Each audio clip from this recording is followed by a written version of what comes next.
말도 많이 잃어버린 것 같습니다.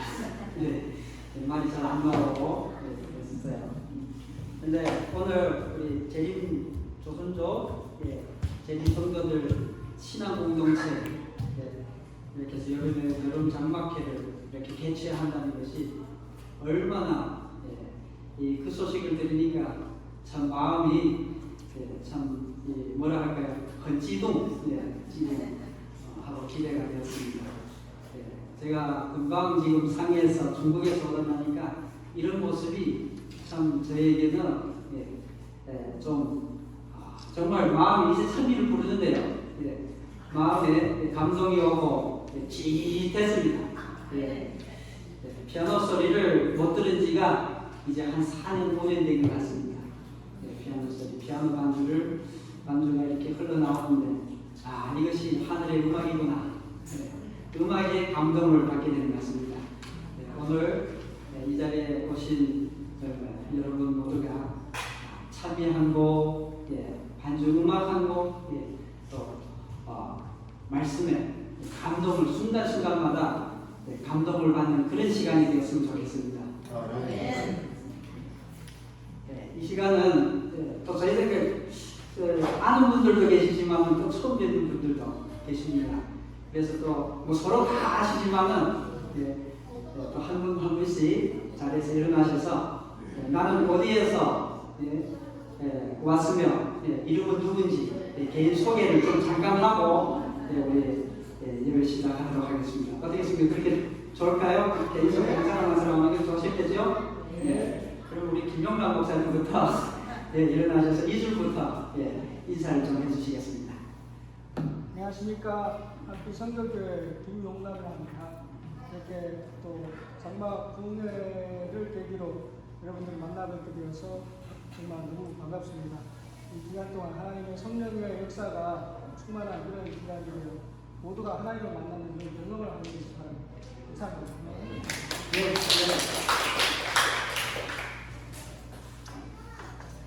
반갑습니다. 한국에 와서는 이제 제가 장대학을 이제 당연히 졸업하고 이제 올해부터 이제 중국 장대학에서 교수로 일하면서 또 안식일마다 우리 친구들 같이 이제 따뜻한 교회를 하고 있습니다. 우리가 10번째로 되는 장국 집회가 되는 것 같은데 올해 사승 동산에 와서 함께 또 좋은 시간 보내게 돼서 감사하고 또 하나님께 감사드리고 또 좋은 은혜 충만한 그런 시간이 됐으면 좋겠습니다. 감사합니다. 안녕하십니까. 아성에서 온 임상화입니다. 감사합니다. 안녕하십니까. 신영호라고 합니다. 반갑습니다.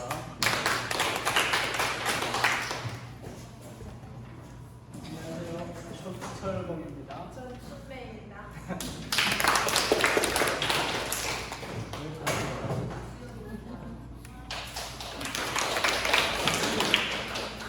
신향화라고 합니다.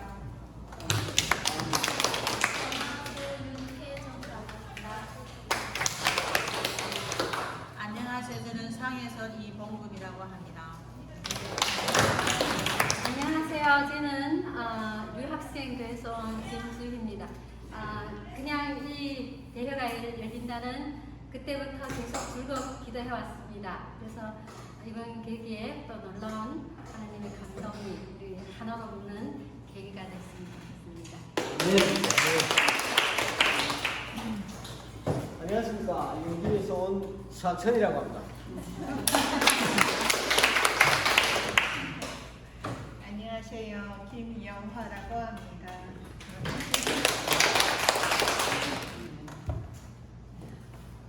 안녕하세요. 배송자라고 합니다.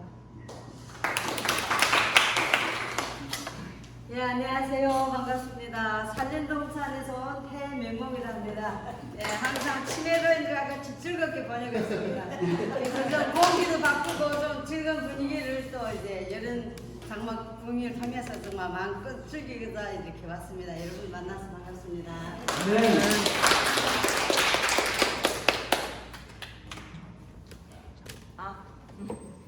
네, 안녕하세요. 저는 서울시 사당동 발식겨주는 교회 이혜진입니다. 반갑습니다.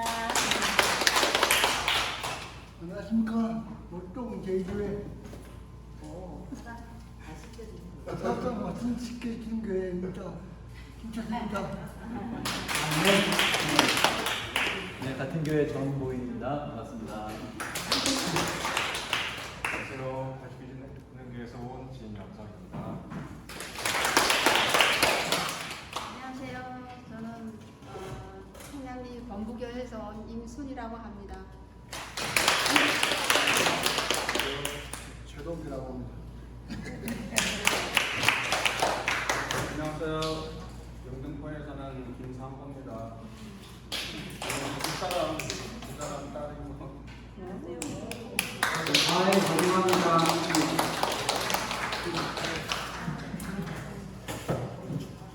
안녕하세요. 고마에서 온 최대대입니다. 여기 삼성에서 오신 감사합니다. 이제 한 분 한 분씩 다 소개하셨는데 누구신지 옆에 계신 분 성함 기억하셨습니까? 네, 누구신지 아시죠? 우리 먼저 그러면은 서로 아시니까 일어나셔서 서로가 따뜻한 손길로 서로 잡아주시면서 여기까지 오시느라 수고하시고 고생하셨습니다.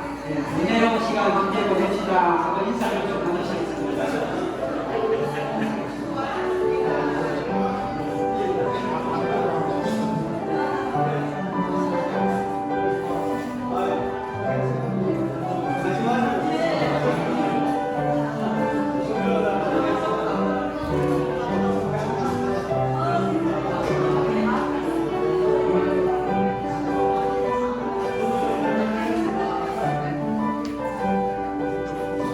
인사하시면서 우리 자리를 좀 앞으로 정돈하겠습니다. 좀 뒤에 계신 분들 좀 앞으로 앞으로 오셔서 가까이 좀 앉아서 서로 가까이 서로를 잘 보면서 좋은 시간을 함께하십시오. 뒤에 계신 분들 가까운 좀 앞으로 나오셔서 은혜는 앞에 있습니다. 은혜는 항상 앞자리에 있습니다.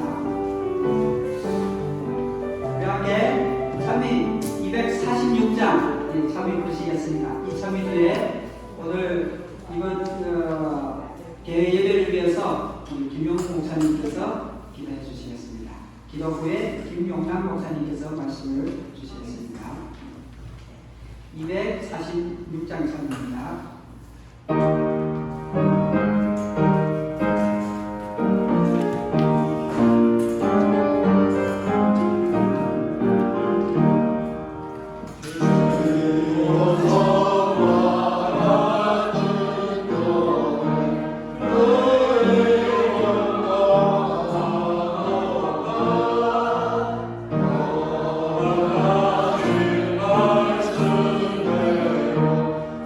주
살아계신 하나님 아버지, 한 주 동안 저희들 삶을 지켜주시고 안식일 시작되는 이 저녁에 주의 창조하신 동산에 와서 하나님을 찬양하며 주님께 경배할 수 있는 귀한 은혜와 특권을 주셔서 감사드립니다. 그동안 여러 곳에 흩어져 있던 믿음의 가족들 오랜만에 이렇게 주의 이름으로 한 곳에 모여서 하나님을 경배할 수 있도록 인도하셨사오니 주님 은혜에 진심으로 감사드립니다. 세상이 급변하고 점점 마지막 시대를 향해서 달려가는 이 시대에 저희들 더 깨어서 주님을 더 의지하는 믿음의 백성들 되게 도와주시고 하늘나라를 이 땅보다 더 소망하는 재림 성도들 되게 축복하여 주옵소서. 중국에서 믿음의 생활하던 많은 사람들이 한국에 나왔습니다. 그들이 이 땅에서 살고 있지만 하나님을 잊어버린 백성들도 많고 또 먹고 사는 일 때문에 안식을 지키지 못하는 백성들도 많이 있습니다. 하나님 그들을 가엽게 여겨주시고 이 땅보다도 오히려 저 영원한 하늘나라를 더 마음속에 두는 믿음의 백성들에게 축복하여 주옵소서. 우리가 이제 안식일에 주님의 시간에 들어가겠사오니 이 세상의 모든 것들을 우리 마음속에서 지워주시고 하늘의 신령함으로 가득 채워주심으로 이 안식일이 정말 하나님께는 영광이요 우리 모두에게는 기쁨이 되는 축복이 되는 특별한 시간 되게 인도하여 주옵소서. 이제 김연호 목사님을 통해서 저희들이 말씀을 듣겠사오니 시작되는 이 시간 하나님께서 성령을 시작해서 또 우리 돌아가는 그때까지 성령이 충만함이 이 장막에 함께하여 주옵시기를 저희들 심히 사랑하시는 예수님 이름 받들어 간절히 기도드렸습니다.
안녕하십니까?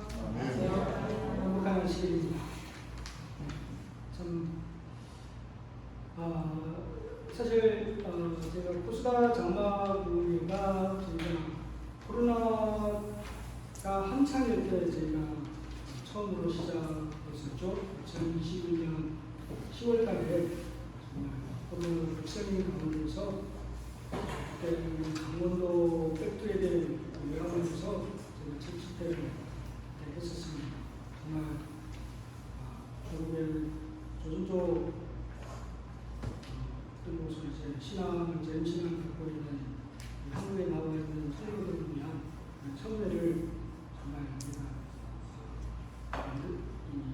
만들자 해가지고 만들어진 게 코스가 제2회 장학금이었습니다. 올해 제 3회를 맞이하기 위해서 작년에 저희가 이제 모여서 이제 올해 장학금의 운영에 관해서 여러 가지 같이 의논을 했었습니다. 그때 제가 장학 주제가 이제 중국어로 이제 한국어로 표현하기 좀 애매한 주제이기도 합니다. 신중용선, 무중용란.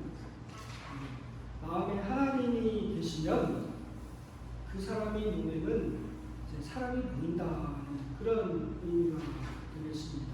그래서 하나님이 있는 마음에 하나님을 모시는 사람의 눈에는 사람이 보이기 시작한다는 것입니다.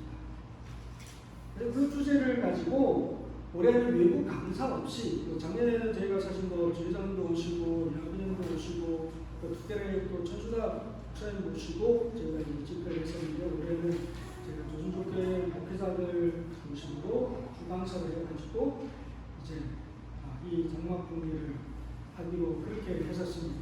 그래서 오늘 이제 저녁에 때 제가 이제 말씀을 준비하게 됐습니다. 큰 제목은 신종요셉 무종요를 함께하는 제목으로 저는 무너진 데를 수고하는 자라는 소제목으로 함께 말씀을 선고를 합니다. 성경은 스가랴서 4장 1절에서 10절에 있는 말씀을 드리겠습니다. 제가 한번 성경 본문의 말씀을 읽어드리겠습니다. 내게 말하는 천사가 다시 와서 나를 깨우니 마치 자는 사람이 깨우임 같더라. 그가 내게 묻되 내가 무엇을 보느냐? 내가 대답하되 내가 보니 숭금 등대가 있는데 그 꼭대기에 주발 같은 것이 있고 또 그 등대에 7 등잔이 있으며 그 등대 꼭대기 등잔에는 7 관이 있고 그 등대 곁에 2 감람나무가 있는데 하나는 그 주발 우편에 있고 하나는 그 좌편에 있나이다 하고 내게 말하는 천사에게 물어가로되 내 주여 이것들이 무엇이니까? 내게 말하는 천사가 대답하여 가로되 네가 이것들이 무엇인지 알지 못하느냐? 내가 대답하되 내 주여 내가 알지 못하나이다. 그가 내게 일러 가로되 여호와께서 스룹바벨에게 하신 말씀이 이러하니라. 만군의 여호와께서 말씀하시되 이는 힘으로 되지 아니하며 능으로 되지 아니하고 오직 나의 신으로 되느니라. 큰 사람 네가 무엇이냐? 내가 스룹바벨 앞에서 평지가 되리라.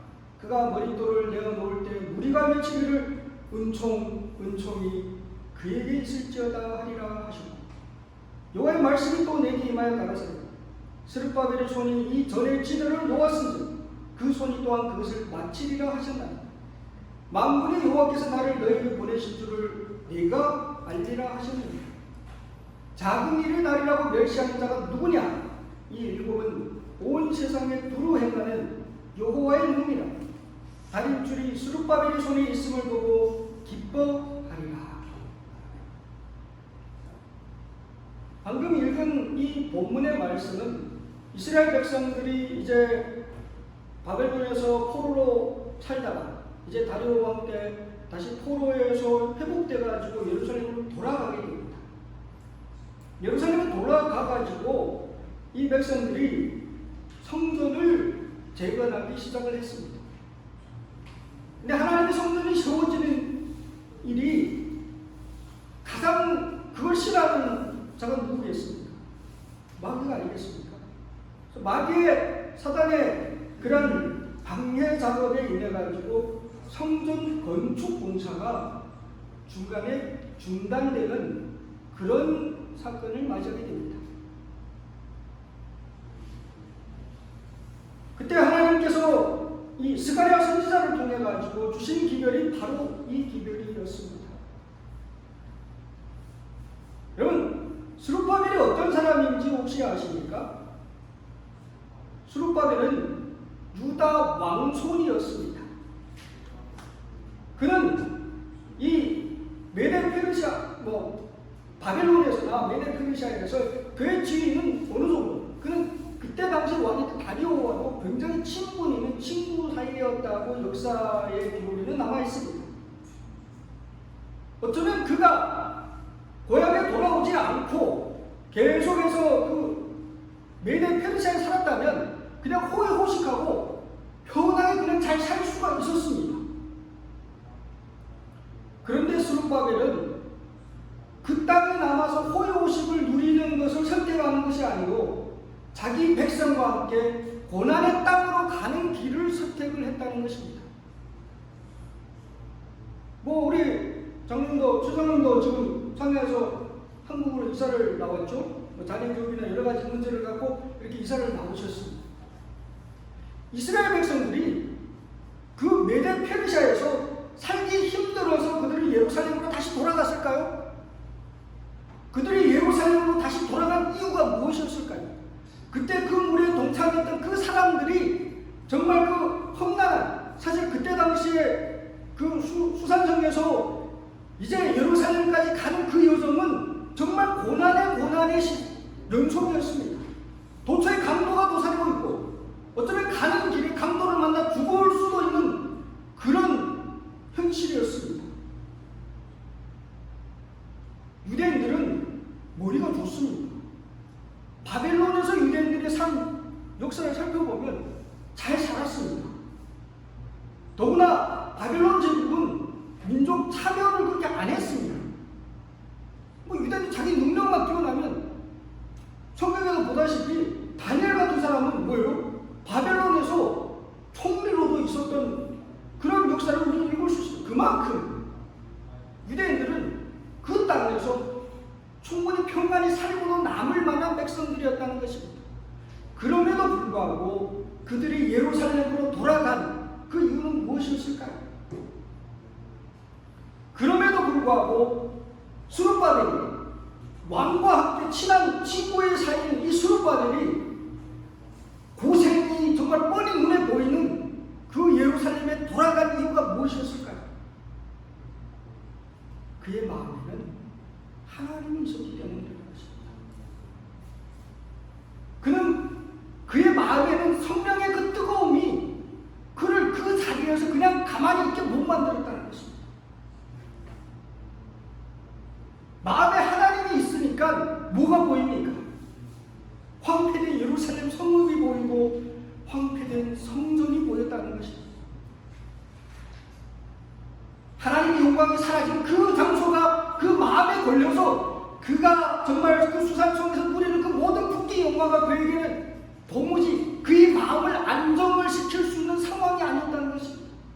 그래서 스룹바벨은 첫 번째 포로 귀환이 그때에 정말 띠비로 돌아왔습니다. 너무나 간절했기 때문에 그는 그 모든 걸 그대로 다 버려두고 왔습니다. 예루살렘은 어땠습니까? 집이 있었습니까? 아니요. 여러분 성경에 여러분 보시면 아시겠지만 예루살렘은 그때 늑대의 굴이 됐다 했습니다. 동물들의 거처가 됐다고 했습니다. 70년 동안 성이 황폐돼 보십시오. 여러분 3년이 빈 집 가보셨습니까? 저희 고향에 있는 집 거의 지금 10년 비어졌는데 집이 아니에요. 뭐 완전히 쑥대 막힙니다. 70년이 그 성이 황폐됐으니까 그 상상이 가겠죠?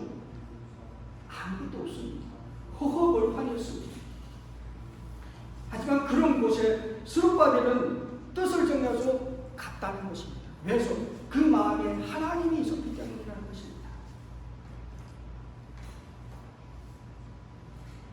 하나님께서는 정말 하나님 앞에 뜻이 있는 그런 사람. 여러분 처음에 바벨론에서 그 메데페르시아에서 이스라엘 예루살렘으로 돌아간 백성이 전부 다 돌아갔다고 생각하시면 안 됩니다.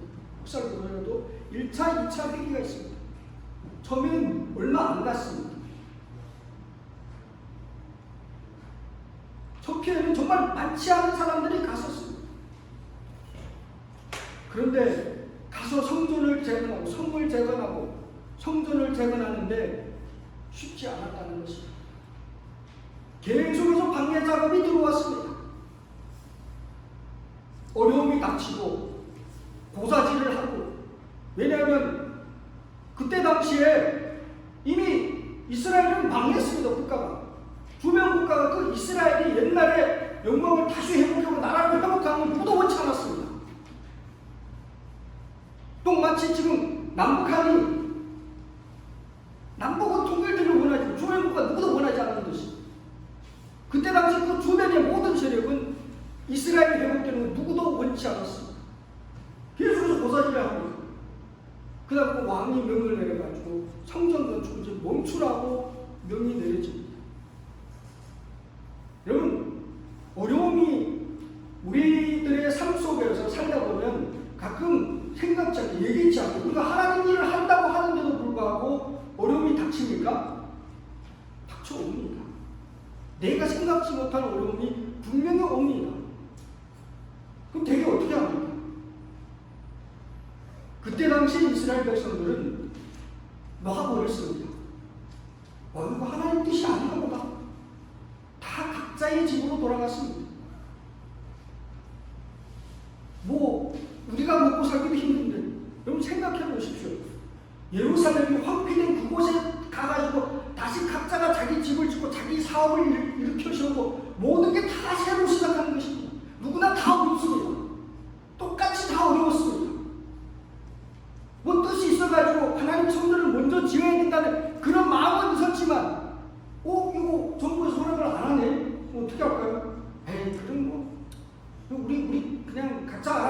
가서 뭐 우리 삶이나 먼저 합시다. 다 돌아갔습니다. 그렇게 성전 재건이 몇 년을 방치되냐면 16년 동안 방치되었습니다. 성전을 짓다가 기초를 놓다가 16년 동안 누구도 성전을 쳐다보는 사람이 없었습니다. 완전히 황폐되고 이스라엘 백성들은 하나님이 어디에 있는지도 모르고 각자의 생계, 각자의 삶에 빠져가지고 정신이 없었습니다. 자기의 산업을 일으키기 위해 그들은 더 열정이었다는 것입니다. 그때 하나님께서 선지자들을 보내십니다. 그 기별이 구약의 학개와 스가랴서입니다. 하나님께서 학개 선지자를 보내시고 스가랴 선지자를 보내시면서 그들에게, 이 백성에게 성전을 방치하고 정말 자기의 생각에만 치중한 그 백성에게 하나님께서 기별을 보내고 계신 말씀이 오늘 읽은 이 말씀입니다. 특별하게 학개서를 보게 되면 정말 적나라하게 그때 당시 이스라엘 백성의 그 상태를 학개는 직설적으로 지적을 하면서 그들에게 경고의 기별을 하고 있습니다. 성경에 보게 되면 이렇게 기록하고 있습니다. 이 전이 황무하였거든 너희가 이때 판벽한 집에 거하는 것이 가느냐? 그러므로 나 이제 만군의 여호와가 말하노니 너희는 자기의 소유를 살펴볼지니라. 하나님의 교회가 이 지경이 되었는데 니는 속이 편하냐 그거예요. 하나님의 성전이 지금 이 모양인데 니네가 16년 동안 이렇게 지낸 삶이 너희가 속이 편하냐 그거예요. 하나님께서 학개 선지자를 통하여 기회를 주고 계십니다. 각자는 각자의 소유를 살펴보라는 것입니다. 내가 정말 하나님의 전을 위하여, 하나님의 교회를 위하여 나는 뭘 하고 있었냐는 것입니다.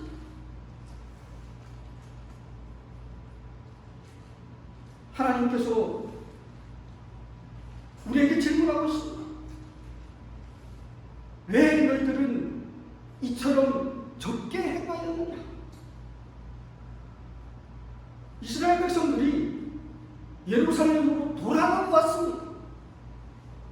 성전을 건축하고자 하는 처음에 초기 의지는 있었습니다. 그렇지만 약간의 어려움이 닥칠 때 그 사람들은 나몰라라고 다 떠나버렸습니다. 어쩌면 우리들의 신앙도 그런 신앙이 아닌지 한번 살펴볼 필요가 있다는 것입니다.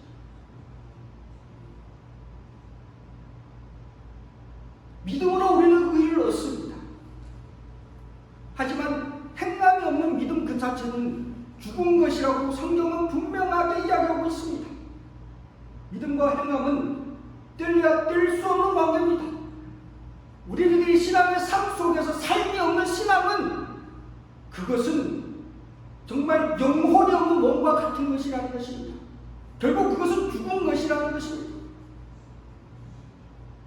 야고보가 여기에서 우리에게 말씀하고 있죠. 아, 허탄한 사람아, 행함이 없는 믿음이 헛것인 줄을 알고자 하느냐? 우리가 신앙을 10년, 20년, 30년 할 수 있습니다.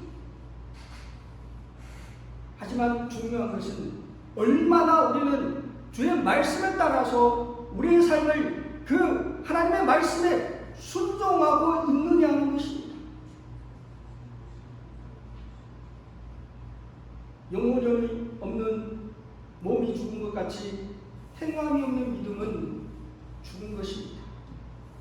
이제 우리의 소유를 살펴 하나님 앞에 정말 믿는 만큼 행하는 우리 모두가 되시기를 간절히 바랍니다. 두 번째로 우리에게 또 하는 말씀이 그겁니다. 왜 너희들은 자신들의 집을 위하여는 염려하면서 여호와의 전을 위하여는 무관심하는가? 학개가 지금 이스라엘 백성에게 보낸 기별이 그겁니다. 너희 집을 위하여는 16년 동안 너희가 열심히 애써왔는데 왜 그 사이에 하나님의 전을 위해서는 너희가 아무런 관심도 없고 어떤 정말 주의도 하지 않았느냐 하는 것입니다. 어쩌면 이 말씀은 오늘날 우리에게 던져주는 말씀이 아닐까 생각이 됩니다. 조선족교회도 한때는 성령의 큰 역사가 있었습니다. 90년대 초반에 그러한 집회, 미주나 한국에서는 중국 땅에 늦은비 성령이 임했다고 했습니다. 그때 여름에 장막풍기를 하면 100명 이상이 모였었습니다. 동북 삼선, 전국에서 사람들이 모여가지고 그때 그 백성의 요양원에 자리가 없어 저희가 뭐 바닥에다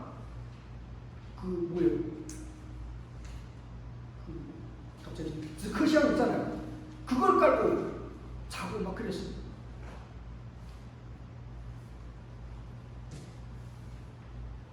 근데 그 영광이 사라져가고 교회가 정말 지금 황폐된 상황으로 가고 있다는 것입니다. 근데 우리는 얼마나 정말 이 교회에 대해 관심을 갖고 있냐는 것입니다. 우리는 얼마나 이 백성들에 대해서 관심을 갖고 있냐는 것입니다. 우리는 얼마나 이 교회를 위해서 기도하고 있고 우리는 얼마나 지금 방황하는 이 하나님의 백성들을 위하여 기도하고 있느냐는 것입니다.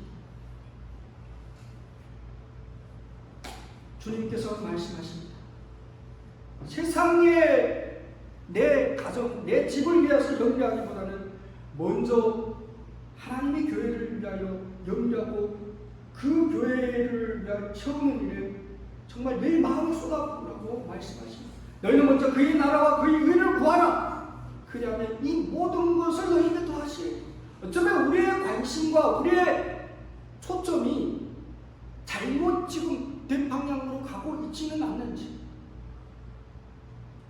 오늘 이 말씀 속에서 우리들의 삶을 살펴볼 필요가 있다고 생각합니다.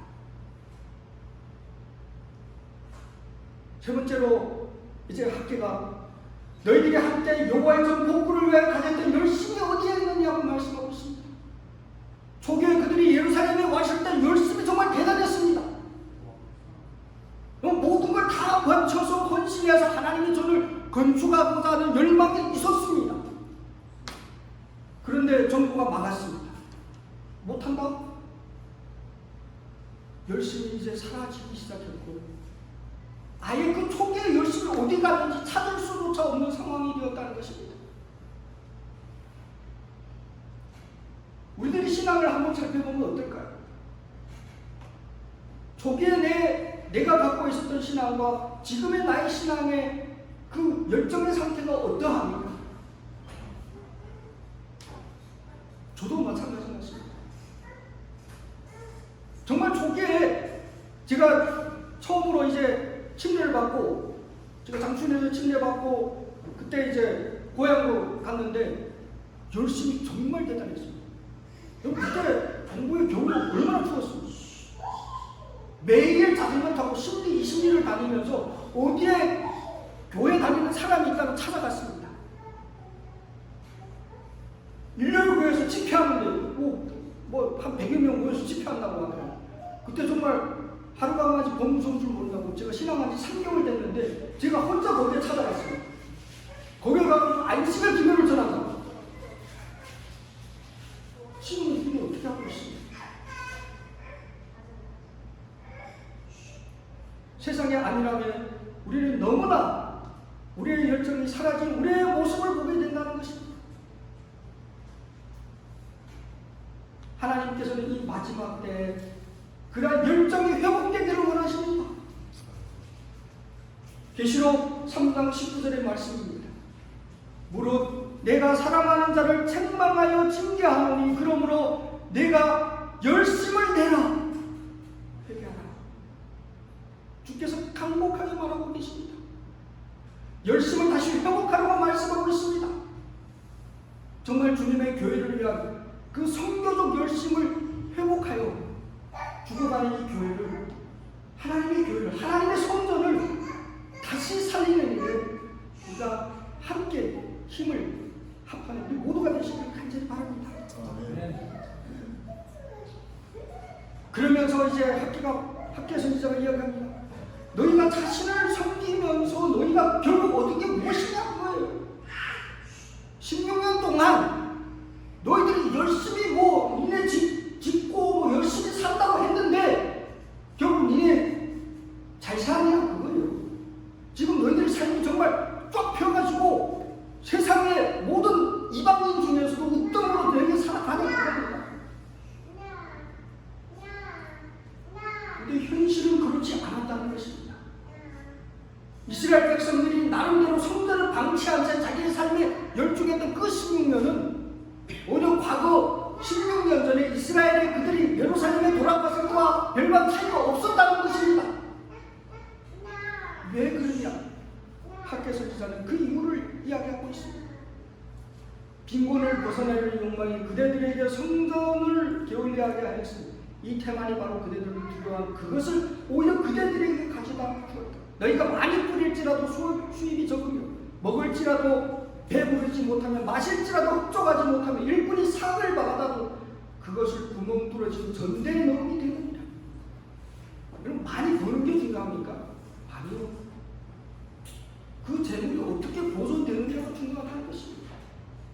하나님께서 흩으시면 순간에 다 흩으십니다. 이 땅에 재물 많이 가져봤자 날아가는 순간입니다.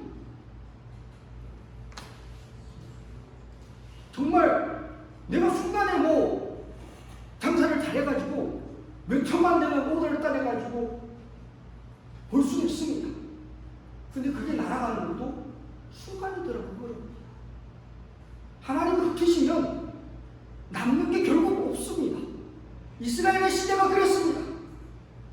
이 백성들은 나름대로 열심히 벌어서 많이 벌었습니다. 다 흩어져가지고 16년 전이나 지금이나 그 꼴이었다는 것입니다. 왜 그랬을까요? 하나님의 저를 게을리한 그 결과를 그들은 받을 수밖에 없었다는 것입니다. 그 빈곤의 이유를 계속해서 학계 선지자는 이야기하고 있습니다. 너희가 많은 것을 받았으나 돈이 어쩌고 너희가 그것을 집으로 가져갔으나 내가 부여버리니 여러분 아무리 많이 들여와도 하나님이 불어버리시면 순간에 날아갑니다. 나 만군의 여호와가 말하노라 이것이 무슨 영모뇨 내 집은 황무하였으되 너희는 각각 자기의 집에 빨랐습니다. 그러므로 너희로 인하여 하늘이 이슬을 그쳤고 땅은 산물을 그쳤으며 내가 한재를 불러 이 땅에 산의 곡물에 새 포도주의 기름에 땅의 모든 소산에 사람에게 육축으로 손으로 주간 모든 일에 임하게 하였느니라. 결국 도로 아무렇게 되겠다는 것입니다. 16년 동안 열심히 정말 최선을 다해서 이스라엘 백성들은 살아왔지만 그들의 삶은 결국 다시 원점으로 돌아갔다는 것입니다. 그들은 무엇이 우선인지 그들의 삶의 우선순위를 어디에 정해야 했었는지 그들은 잊어버린 채로 16년이라는 시간을 그냥 정말 흘러보냈다는 것입니다. 여러분 인생에 16년이 몇 번이나 올까요? 우리들의 인생에 요즘 간단하면 80이라고 그러죠. 나누면 5번이겠죠. 한 번 지나가면 다시 돌아오지 않습니다. 후회함은 절대 팔지 않습니다. 지금 오늘날 우리는 이 기별 속에서 오늘날 우리에게 주시는 하나님의 말씀, 하나님의 음성을 들을 수 있게 됩니다. 정말 간절히 바랍니다.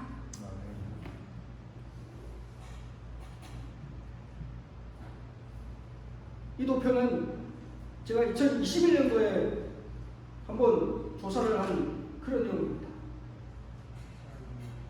현재 지금 21년도 통계를 보면 조선족교회가 26개가 있었습니다. 한국 다 해가지고 중국에 있는 조선족교회 그때 당시 출석 안식일에 그냥 안식일을 지키는 성도의 수가 한 408명 정도였습니다. 근데 지금 제가 얼마 전에 또 이제 한 번 알아봤습니다. 그거 더 줄었습니다. 이건 과거에 조선족 교회가 중국에서 한참 정말 전쟁기를 당길 때 교인 수가, 침례받은 성도의 수가 1200명까지 갔었습니다. 교회는 4, 50개가 됐습니다. 집회소 전체해가지고 전국에. 그런데 그게 반으로 줄었다가 지금도 계속 줄어가고 있습니다. 교회는 어쩌면 점점 지금 황폐되어 가고 있다는 것입니다.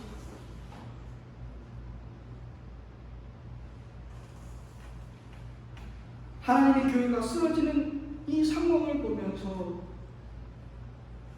우리의 마음은 어떠합니까? 정말 이 교회에 대한 고민을 우리는 갖고 살아가고 있었는지요?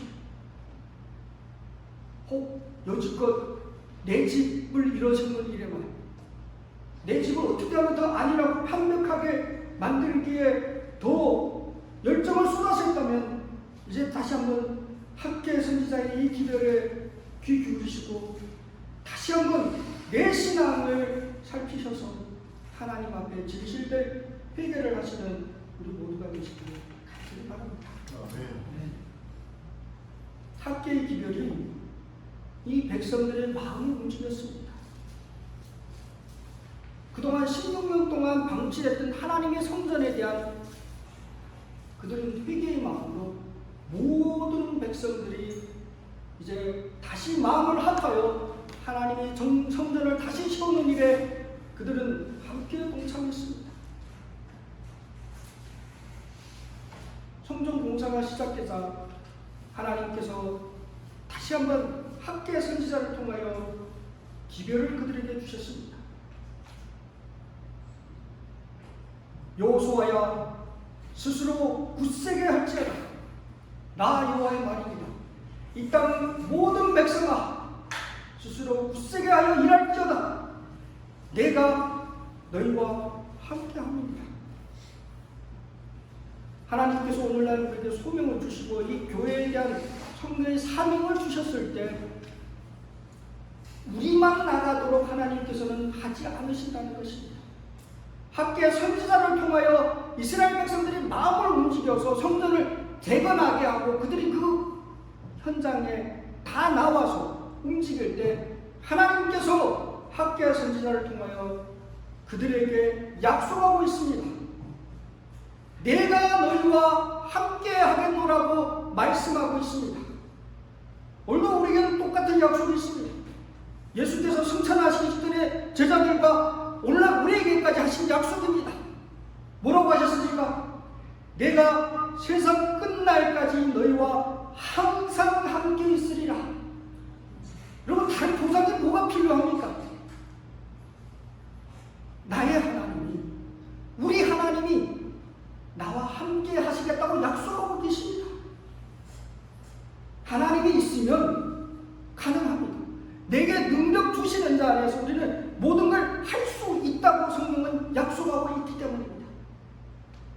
이스라엘 백성들은 학계 선지자의 이 말씀을 통하여 그런 용기를 얻었습니다. 그들은 위로를 받았습니다.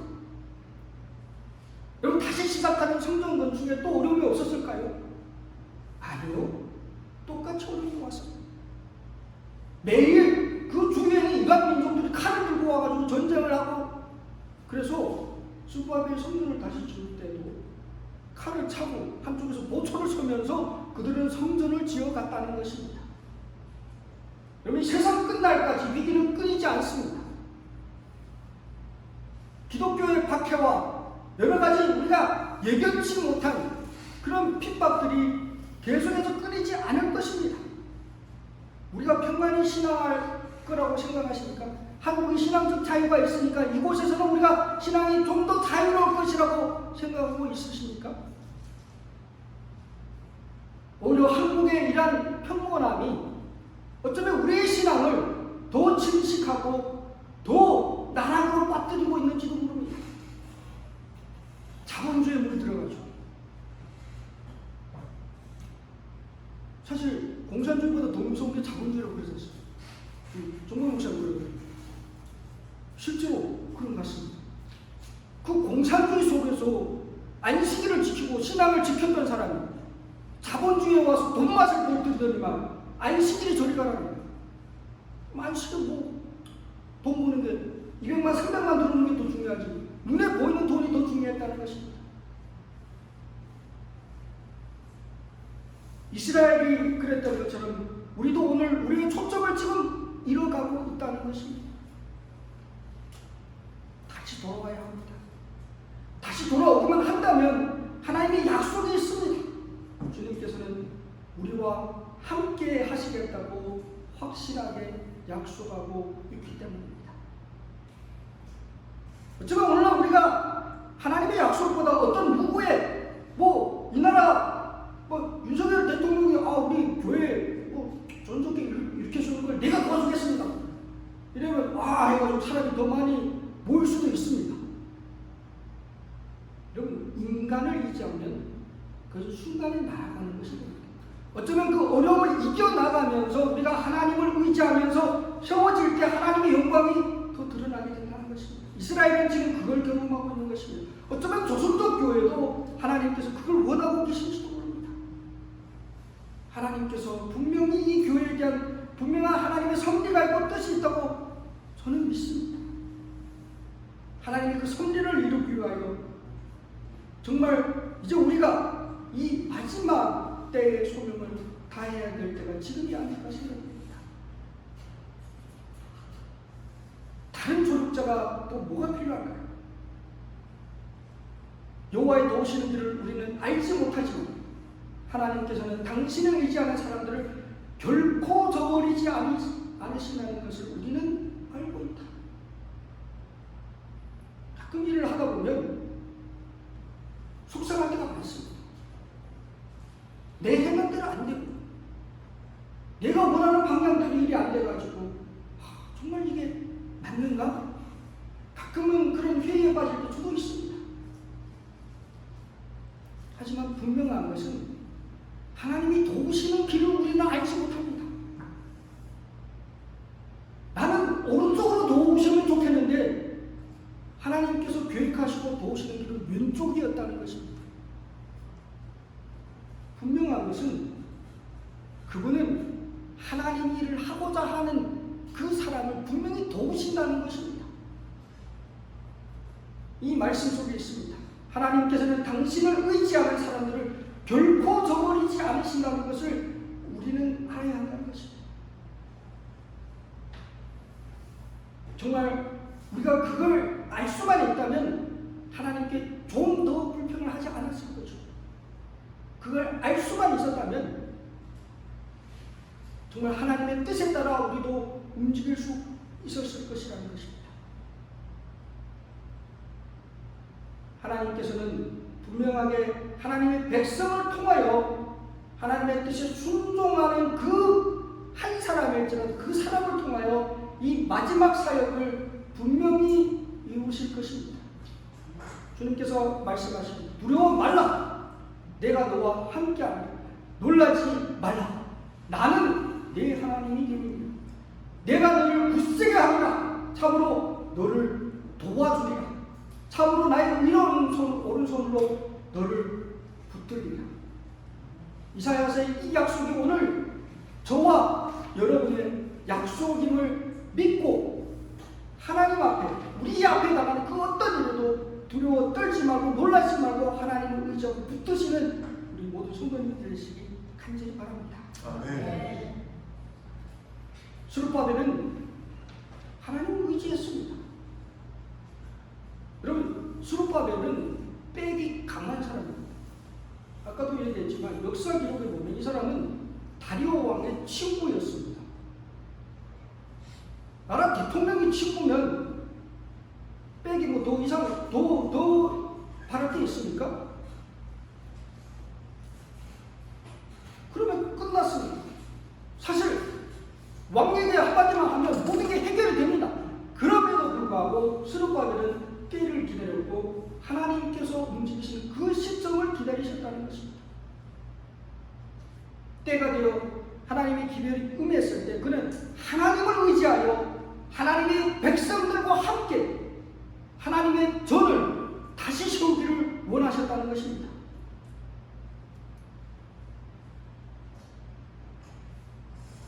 이 일은 하나님을 굳게 의지하기 요구되는 사업입니다. 백성들이 그들의 몫을 다하고자 노력하고 마음과 생각에 하나님의 은혜가 새롭게 되기를 구했을 때 그들이 신앙의 보상을 받겠고 저희가 벽을 세우고 있는 성전의 미래의 영광이 끊어지지 않을 것이라는 보증이 기별이 학교와 스가랴 선지자를 통하여 그들에게 연달아 주어졌다. 성전을 재건하는 일이, 여러분 성전 재건이 그때부터 시작해서 또 4년이 걸렸습니다. 바로 세워진 게 아니었습니다. 순간에 세워진 게 결코 아니었다는 것입니다. 그리고 스룹바벨 앞에 있던 그 모든 어려움이 다 하나님의 계획하심으로 평지가 됩니다. 큰 산아 네가 무엇이냐? 네가 스룹바벨 앞에서 평지가 되리라. 어떤 큰 어려움일지라도 스룹바벨에게는 이제는 어려움이 아니라는 것입니다.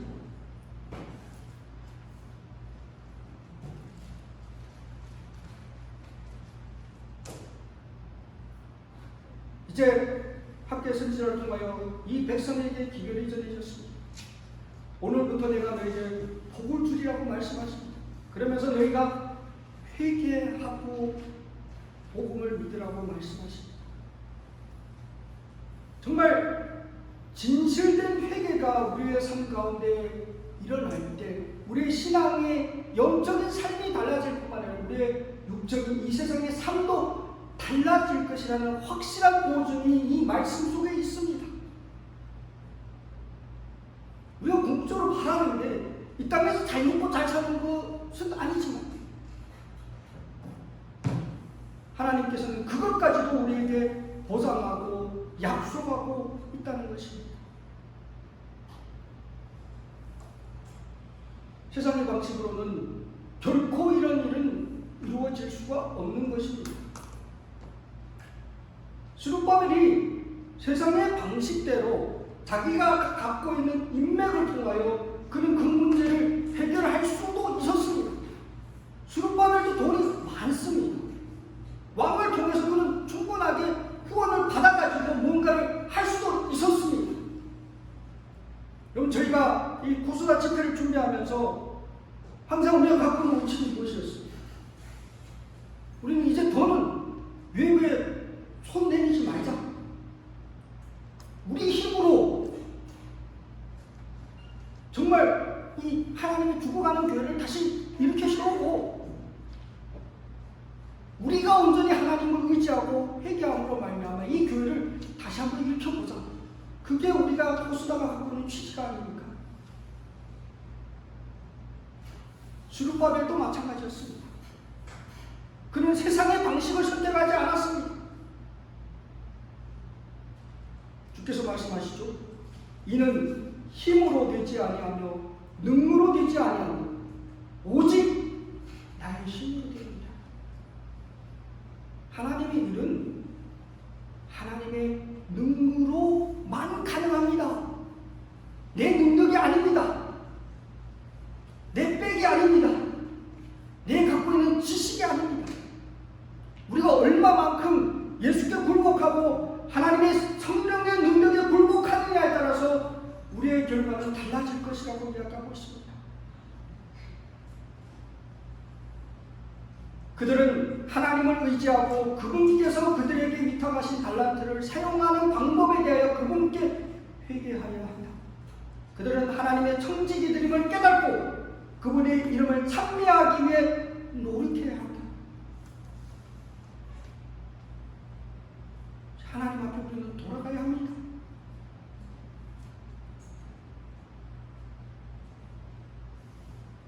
과거 우리가 정말 하나님 앞에 열심을 가진 충성된 종이었을 수 있습니다. 정말 내가 여러 가지 신앙 경험을 통해가지고 하나님을 만나가지고 정말 뜨거운 가운데 하나님의 복음 사역에 내 몸을 던져가지고 불살았던 그런 젊음을 불살았던 그런 사람도 있을 수 있습니다.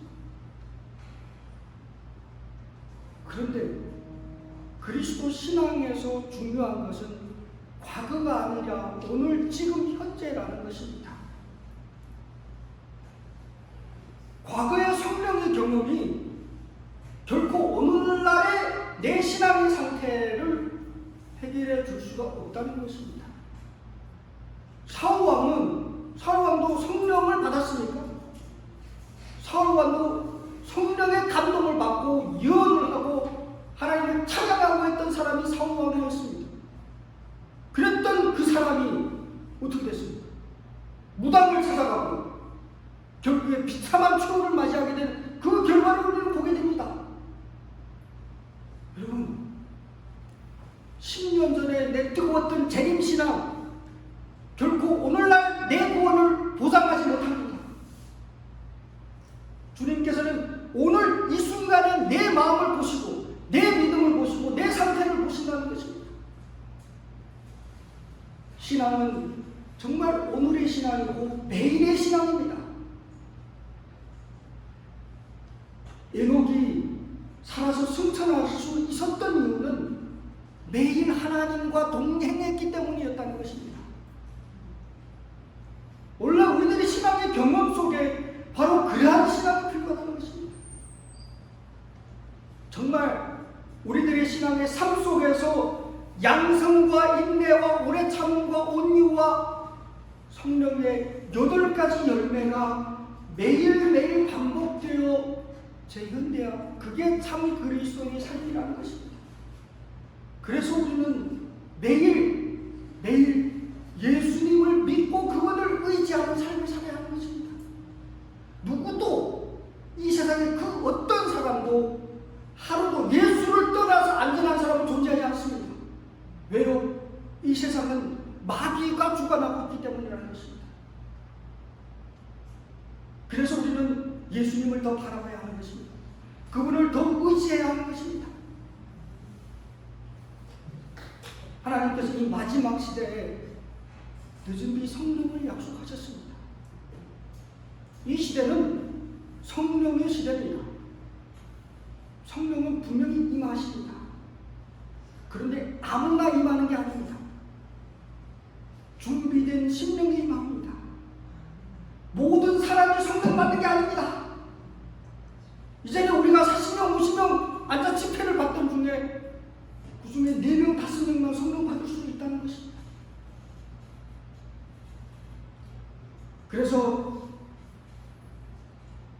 주님께서 말씀하십니다. 현재 우리가 살아가고 있는 이 시대는 간구하는 자들에게 성령의 시대가 되어야 합니다. 간절히 성령을 구하십시오. 그러면 성령을 받게 됩니다. 누구나 다 간절함이 있으면 됩니다. 결국 간절한 자가 세상을 얻습니다. 이 시대 하나님의 소명을 위하여는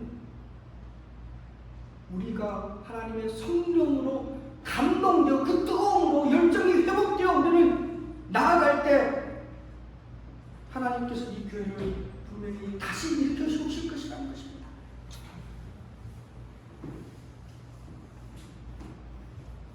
이제 우리 앞에 두 길이 있습니다. 선택은 내 몫입니다.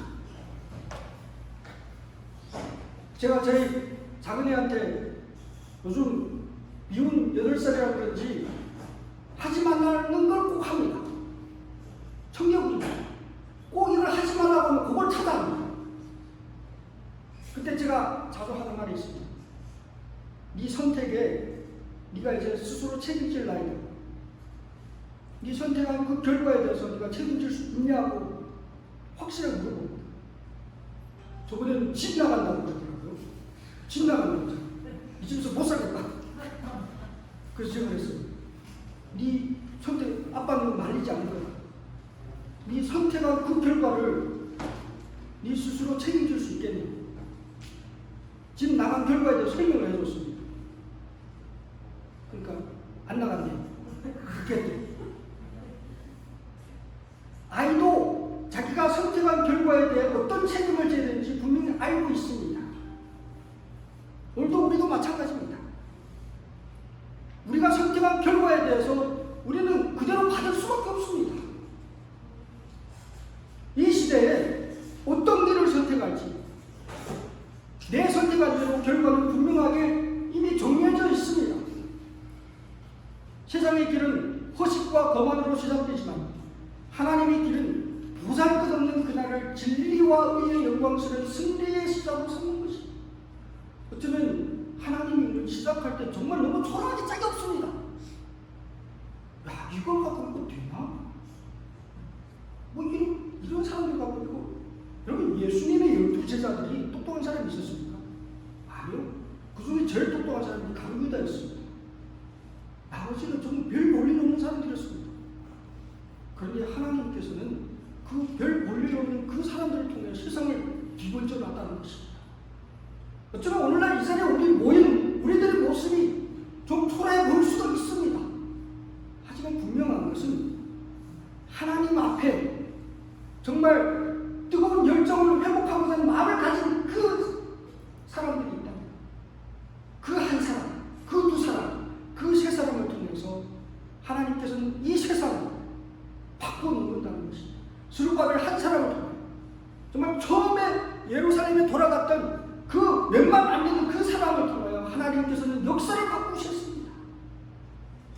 오늘도 하나님께서는 똑같은 일을 하실 수가 있는 것입니다. 선택은 우리 몫입니다. 각자의 선택에 대해서 스스로 책임을 질 것입니다. 백성들이 성전을 지으면서 통곡을 했습니다. 처음에 지었던 그 영광에 비하면 너무나 초라했기 때문에 뭐 당연하겠죠.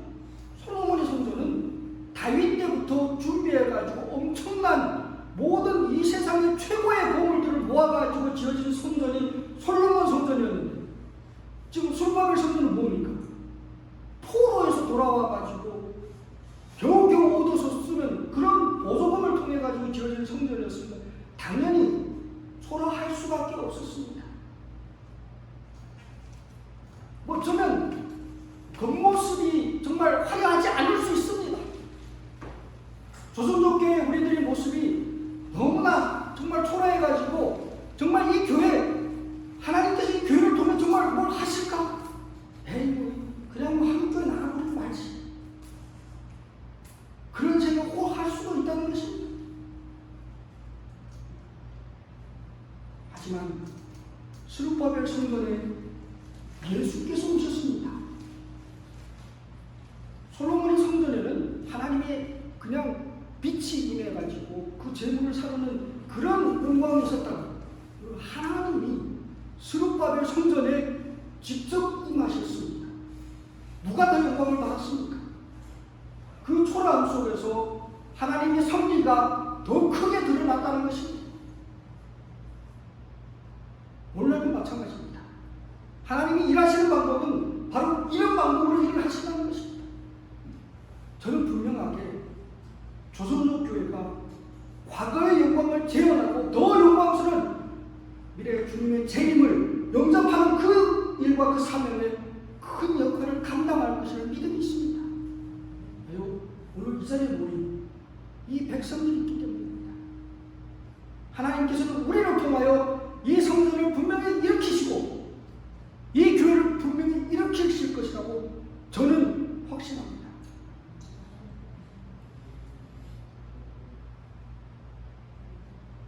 외관을 의지하면 결국에 망합니다.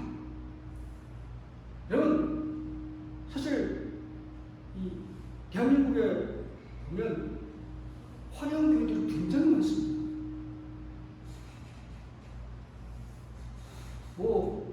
혹시 서초역 그쪽으로 거기에 그 사랑의 교회 혹시 지나다니면서 보신 적 있습니까? 어마어마하죠. 누구도 보신 분이 없으신가요? 도시 한복판이 지하철역하고도 이어졌죠.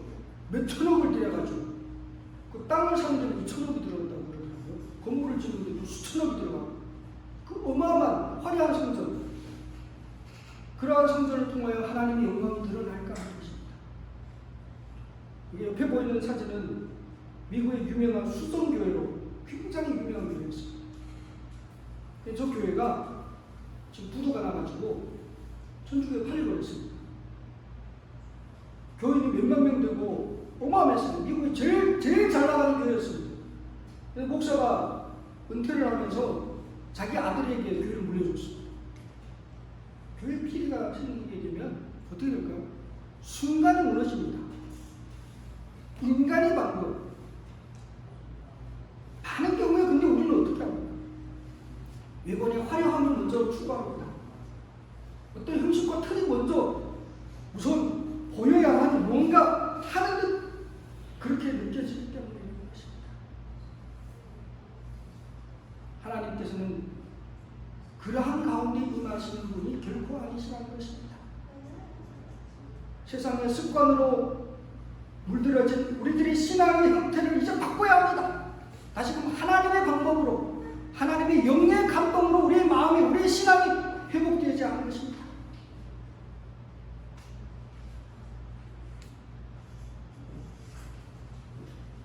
요즘 세상은 너무나 욕구들이 많습니다. 정말 한국에 와서 어쩌면 더 심한 것 같기도 합니다. 그리고 요즘 뭐예요? 핸드폰. 그게 뭐 더 심하죠. 저희 아들은 지금 방학의 문제입니다. 저희 작은 애는 하루 종일 TV만 있으면 밖에 안 나갑니다. 얘기를 안 하면 아침에 눈 떠서부터 시작해가지고 저녁에 잠자기 전까지 TV 발에도 봅니다. 핸드폰하고 TV 보고. 그게 요즘 세상입니다. 어른들도 마찬가지죠. 지하철 요즘 타고 보면 뭐예요? 다 핸드폰을 들여다보고 있지 않습니까? 그게 오늘의 현실이라는 것입니다. 오늘은 우리를 하나님으로부터 떨어지게 만드는 것들이 너무나 많다는 것입니다. 아까도 말씀드렸지만 과거의 신앙은 결코 오늘날 그리고 우리의 미래의 구원을 보장하지 않습니다. 든든한 지속성, 신앙적 행동의 인내가 있어야만이 결국 우리는 믿음의 결과 구원을 얻게 될 것이라는 것입니다. 마찬가지로 하나님의 교회를 다시 세우는 일도 마찬가지입니다. 끈질긴 인내를 갖고 분명히 우리 앞에 어려움이 닥칠 것이지만 믿음을 갖고 나간다면 하나님의 영광이 드러나는 그날이 분명히 올 것이라는 것입니다. 여기 계신 분들 다 신앙연한이 최소한 10년 이상은 다닌 것입니다. 10년이 뭡니까? 거의 기본 다 30년 이상 된 분들이 대부분이시네요. 그죠? 30년을 열심히 믿었다 해가지고 우리 신앙이 보장되지는 않는다는 것입니다. 가장 중요한 것은 끝까지 예수님의 손을 놓지 않고 끝까지 견지하는 그 사람이 결국 구원을 얻겠다고 성경은 우리에게 이야기하고 있는 것입니다. 영상 하나 잠깐 보여드리겠습니다.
안에 깨어 있습니다. 끝까지 견디면 결국 승리는 우리 것입니다. 하나님의 확실한 약속이 있습니다. 마음에 하나님을 두시고 정말 이 교회를 위해 우리 주에는 영혼들을 위해 그들에게 눈을 돌리고 더 간절하고 성령의 인자하심을 강구하는 이 자리에 우리 모두가 하나님의 교회를 수고하는 이 일에 동참하여 그 하나님의 예수님의 재림의 그 영광을 모두가 경험하는 모든 성도님들 되시기 바라면서 말씀 마치겠습니다. 아멘.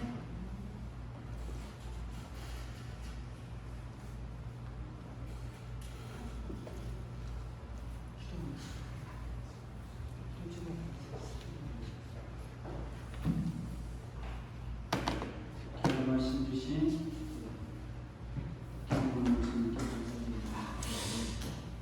이 시간은 우리가 함께 기도하는 시간 같이 들어가겠습니다. 오늘 여기까지 오시느라 많이 여전히 긴 길을 먼 길을 고생 많으셨죠? 먼 길이고 하지만은 우리가 결심하고 오시지 않습니까?